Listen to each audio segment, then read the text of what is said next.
Naam, leo ninakuelekeza nini maana ya alama katika sanaa, ili unapokuwa unafanya mazoezi ujue unafanya mazoezi ya aina gani, ili yakupe faida gani katika tafsiri ya uso wako. Sawa, mimi ni mwalimu wako Mwana wa James, kama kawaida naendelea kukupa somo. Sasa alama, tunaanza na alama ya kwanza. Alama zipo nyingi sana ambazo zinaonyesha notes za kumaanisha hisia yako unayotafsiri. Alama ya kwanza takwambia hii hapa. Hii. Alama ya pili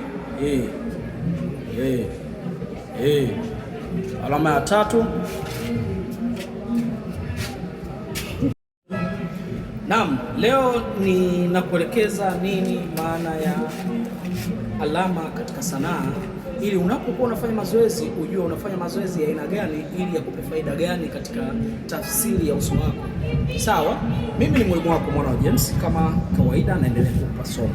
Sasa alama, tunaanza na alama ya kwanza. Alama zipo nyingi sana ambazo zinaonyesha notes za kumaanisha hisia yako unayotafsiri. Alama ya kwanza takwambia hii hapa. Alama ya pili alama ya tatu.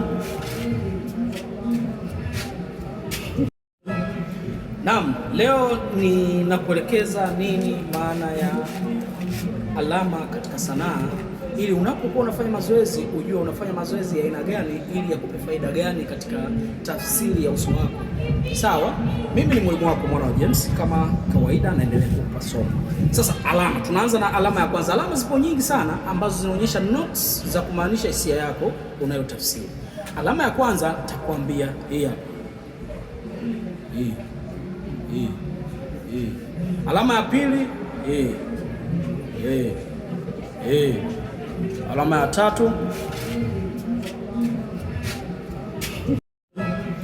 Naam, leo ninakuelekeza nini maana ya alama katika sanaa, ili unapokuwa unafanya mazoezi ujue unafanya mazoezi ya aina gani, ili yakupe faida gani katika tafsiri ya uso wako.